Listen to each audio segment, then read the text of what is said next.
Dipole moment, it is the determination of degree of polarity of the molecules. Dipole moment can be defined as Q into R, that is Q is the charge and R is the distance between them. So dipole moment is represented by mu, that is mu is equal to Q into R. The SI units of dipole moment is coulombs meter, that is cm, but most commonly used unit is dBi, that is represented by D. 1 dBi is equal to 3.336 into 10 is power minus 30 cm, that is coulombs meter. ये आपने values को याद कर लेना है, MCQs में आ सकती है.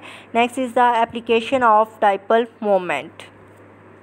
Determination of polarity of the molecules. Molecules have zero dipole moment, are non-polar in nature.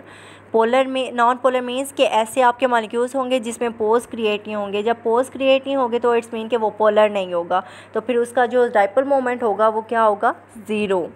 Whereas the molecules which have dipole moments are polar. अब जो molecules polar in nature होंगे, ज़ाहिर बात है कि जब आप उनके bonds को break करते हैं इलेक्ट्रोनेगेटिविटी डिफरेंस क्रिएट हो जाएगा. एक आपका पार्शियल पॉजिटिव पार्शियल नेगेटिव हो जाएगा, या फिर आपका एक कंप्लीट पॉजिटिव और एक कंप्लीट नेगेटिव चार्ज आ जाएगा. इट्स मीन के पोज क्रिएट हो जाएंगे, then they will have the dipole moment. For example benzene has zero dipole moment because it is non polar in nature. Non polar है, that's why इसमें poles create नहीं होते, that's why it has zero dipole moment. While in case of chlorobenzene it has dipole moment of 1.2 d, so it's polar in nature. The study of dipole moment also find its application in stereochemistry. Stereochemistry में rotation हो जाती है, वो that may be cis rotation और trans rotation. cis rotation क्या होती है कि आपके similar groups attached on the same side of double bond, while in case of trans rotation different groups similar groups are attached on the opposite side of double bond. तो इसमें अगर आप alkyne को देखते हैं HCl H और Cl के दरमियान, तो ट्रांस वाले का ज़ीरो है क्योंकि वो एक दूसरे के इफेक्ट को कैंसिल कर देते हैं. Why in case of cis isomers, जो सिस आपकी अल्कीन है उसमें सिमिलर साइड पे अटैच है same group, so it will be it has 1.89 dipole moment. Calculations of percentage ionic character in a bond. The dipole moment helps to calculate the percentage ionic characters in a bond. Example is the dipole moment of HF is 1.90 dBi, and find the percentage of ionic characters in the bond. The distance between them is 0.917 into 10 is power minus 10 meter. Unit positive charge is 1.602 into 10 is power minus 19 coulombs. The solution is mu is equal to Q into R. Q is the distance between the charges, that is 1.602 into 10 is power minus 19. R is the distance between two nuclei, and Q is the charge and R is the distance. R is equal to 0.917 into 10 is power minus 10. These are given. So we multiply these two numbers, we obtain 1.469 into 10 is power minus 29 coulombs meter.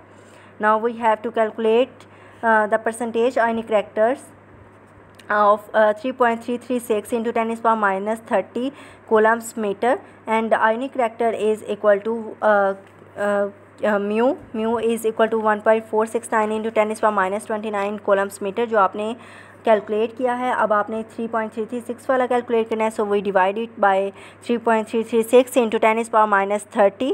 Answer comes to be 4.4 dBi. It is the calculated amount. The actual dipole moment as it observed. So mu observed is equal to 1.90 d, and percentage ionic character is जो observe किया है divided by calculated value into 100, answer comes to be 43.2%.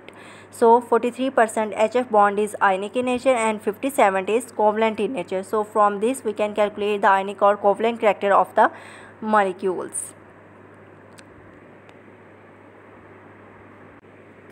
Next is the effect of bonding on the properties of compounds. ये आपकी properties आ जाती है compounds की, that is solubility of ionic compounds, solubility of covalent compounds, directional nature, kinetics, density etcetera.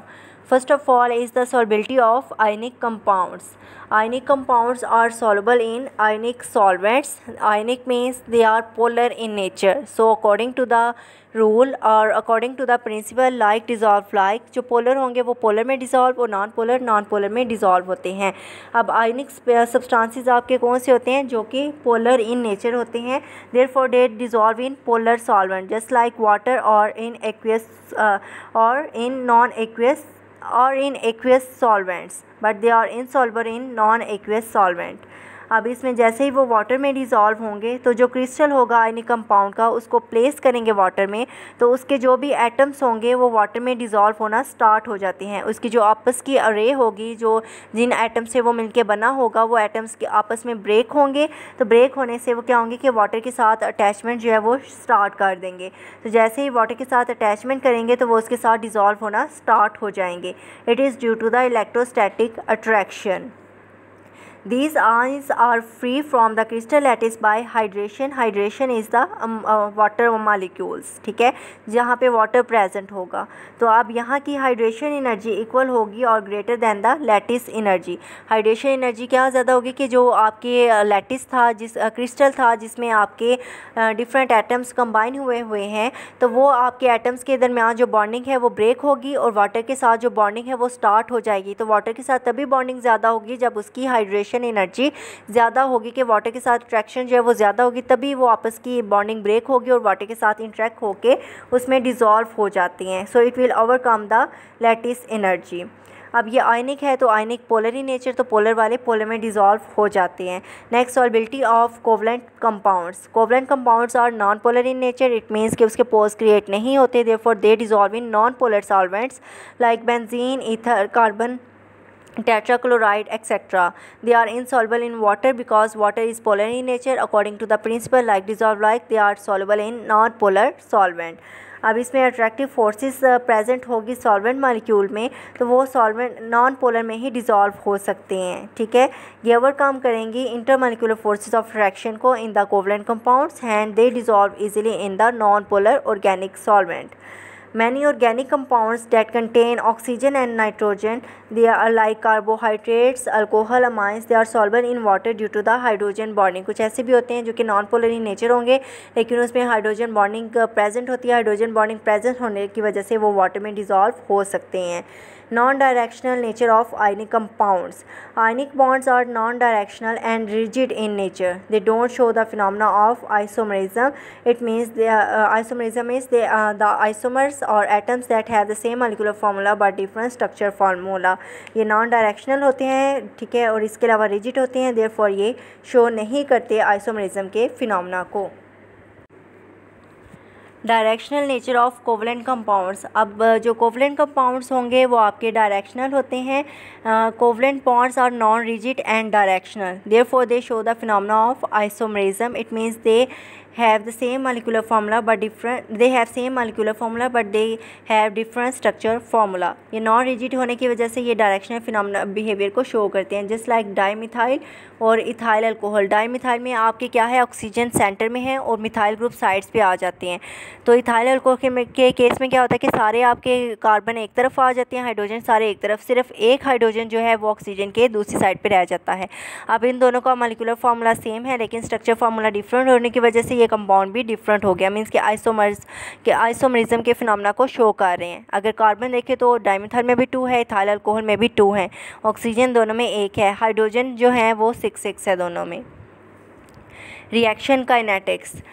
Kinetic means जो speed बताते हैं reactions की कि वो किस रेट पे जो है वो रिएक्शन टेक प्लेस हो रहा है। Speed of the reaction of ionic compounds. अब आयनिक कंपाउंड्स आर प्रेजेंट और exist in the form of ions, ठीक है, इन एक्वियस सॉल्यूशन, देयरफॉर आयंस जो है वो अकर्स होते हैं रैपिडली। अब ये रिएक्शन जो है वो बहुत तेज़ी के साथ होते हैं क्योंकि इसमें ना तो कोई बॉन्ड ब्रेक होता है ना ही न्यू बॉन्ड्स की फॉर्मेशन होती है, because they are already broken during the formation of solution.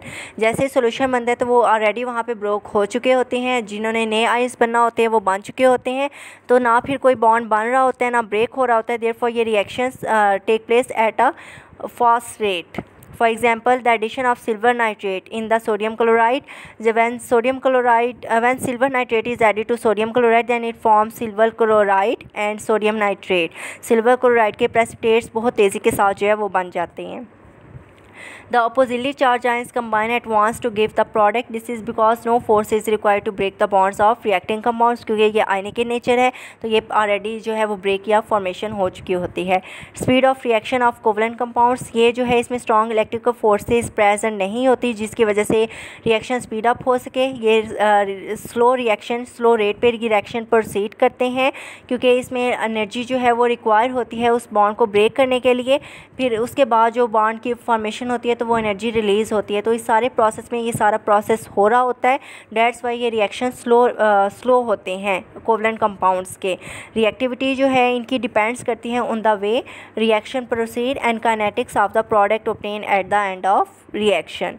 Density, electrostatic force of attraction जो है वो प्रेजेंट होगी between cations and anions. Cations पे पॉजिटिव चार्ज और एनाइंस पे नेगेटिव चार्ज. तो पॉजिटिव नेगेटिव चार्जेस होने की वजह से इसमें electrostatic force of attraction present होती है जो कि चार्जेस की वजह से होती है. That's why they are very close to each other and decrease the volume of the crystal and consequently the ionic crystal have high density. Volume decrease हो जाएगा जिसकी वजह से डेंसिटी इंक्रीज हो जाती है. Types of solids. अब इसमें डिफरेंट टाइप्स आ जाती हैं जिसमें वो फोर्स ऑफ अट्रैक्शन के थ्रू जो है आपस में हेल्ड होते हैं. They are molecular solid, metallic solids, ionic and covalent network solids. First one is molecular solid. It consists of atoms or molecules that are held together by intermolecular forces. इसमें solid water आ जाता है. Solid water क्या होता है? आपकी ice होती है. ये MCQs में आ जाता है. एंड ड्राई आइस का फार्मूला भी पूछ लेते हैं कि ड्राई आइस का फार्मूला क्या है. That is carbon dioxide. Solid जो कार्बन डाइऑक्साइड होगी it is known as dry ice. metallic solids are held together by metallic bondings. इसमें metallic bonding होती है just like silver, copper and gold. Ionic solids consist of cations and anions. Cations has positive charge and anions has negative charge. They are held together by electrical attraction of the opposite charges. For example, sodium chloride and calcium chloride. Sodium chloride में sodium पे positive charge, chloride negative charge. Calcium पे 2 positive charge और chloride पे -1 तो वो -2 charge हो जाएगा. Covalent network solids. Covalent network solid consists of atoms that are held together in a large network or they form chains by covalent bonds just like diamond and graphite. Difference between metallic solids and molecular network solids. Metallic solids, first one is metallic solid. Metallic solid consists of infinite array of bonded atoms. Each cation in the metal has high coordination number, sometimes 4 to 6. अब coordination number क्या होता है कि आपका centre metal atom होगा उसके साथ different groups attach हो जाते हैं. जिस तरह अगर आप ये देखें कि मैग्नीशियम है Mg, उसके साथ 6 वाटर मालिक्यूल अटैच हैं. तो जो 6 वाटर मालिक्यूल अटैच होंगे मैग्नीशियम एटम के साथ it is the coordination number कि जो सेंट्रल मेटल एटम होगा उसके साथ कितने एटम्स फर्दर अटैच हैं. It shows the coordination number. वो 4 भी हो सकता है, 6 भी हो सकता है, 8 और मोर भी हो सकते हैं. ठीक है, जितने ज़्यादा उसके साथ ग्रुप्स अटैच हो सकते हैं तो वो उतनी ज़्यादा कंडक्टिविटी के बिहेवियर को शो कर सकते हैं. Covalent network solid. They consist of infinite arrays of bonded atoms. ये नेटवर्क बना देंगे. इसमें डिफरेंट अरेज होती हैं वो आपस में कंबाइन होते हैं और ये एक नेटवर्क सा बना देते हैं. इसमें कोई भी इंडिविजुअल मॉलिक्यूल्स जो है वो प्रेजेंट नहीं होगा. वो एक लेयर्ड फॉर्म में स्ट्रक्चर होगा. इसको आप आइडेंटिफाई नहीं कर सकते इंडिविजुअल मॉलिक्यूल्स को. Therefore it gives the piece of network solid and may be joint structure just like the graphite और डायमंड. ठीक है, अब अगर आप उसको देखते हैं डायमंड को देखते हैं तो उसमें क्या होता है, कैसा स्ट्रक्चर होता है, क्रिस्टल स्ट्रक्चर होता है.